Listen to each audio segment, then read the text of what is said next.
एक बार एक गांव में एक साधु रहता था जो भगवान पर बहुत विश्वास रखता था। एक बार वह साधु पेड़ के नीचे बैठा था और भगवान को याद कर रहा था, तो अचानक वहाँ बाढ़ आ गई। चारों तरफ पानी ही पानी। सब लोग अपने आप को बचाने के लिए ऊपर पहाड़ की तरफ भागने लगे। उनमें से एक आदमी ने देखा कि इस हालात में भी साधु जी भगवान की तपस्या कर रहे हैं। वह सोचा कि ये अपने आप को बचाने के लिए कहीं जा क्यों नहीं रहे हैं। तो उसने साधु से बोला, अरे आप कहीं जा क्यों नहीं रहे हो? आप भी हमारे साथ ऊपर पहाड़ की तरफ चलो, नहीं तो आप डूब जाओगे। साधु बोले, अरे हमें क्या होगा? मैं भगवान की इतनी तपस्या करता हूँ, मुझे कुछ नहीं हो सकता। मुझे भगवान अपने आप बचाएगा। धीरे धीरे पानी साधु की कमर तक आ गया। लोग वहाँ से नाव लेकर निकलने लगे। तो उनमें से एक ने साधु से कहा, अरे पानी आपकी कमर तक आ गया है, आप हमारे साथ चलो। तो साधु ने कहा, नहीं नहीं, भगवान मुझे अपने आप बचाएगा। और वह नाव वाला भी वहाँ से निकल गया। कुछ देर बाद पानी इतना बढ़ गया कि साधु के सर तक पहुँच गया और अब लोग वहाँ से बचने के लिए हेलीकॉप्टर निकालने लगे। एक हेलीकॉप्टर साधु के पास आया, तो जो कि आखिरी हेलीकॉप्टर था।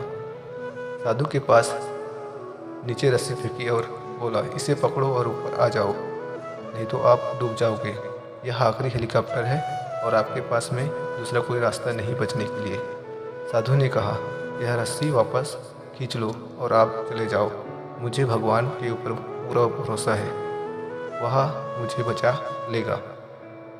पानी काफ़ी ऊपर आ गया, पेड़ डूब गया और साधु के भी डूबने से मौत हो गई। मरने के बाद साधु भगवान के पास गया और बोला, हे भगवान, मैंने पूरी ज़िंदगी आपकी तपस्या की, मेरा सारा जीवन आपकी आराधना करने में लगा दिया, फिर भी इतने भरोसे के साथ इंतज़ार किया कि तुम मुझे बचाने आओगे, लेकिन वहाँ मेरी डूबकर मौत हो गई और तुम नहीं आए। ऐसा क्यों? भगवान बोले, मूर्ख इंसान, एक नहीं 3 बार आया था।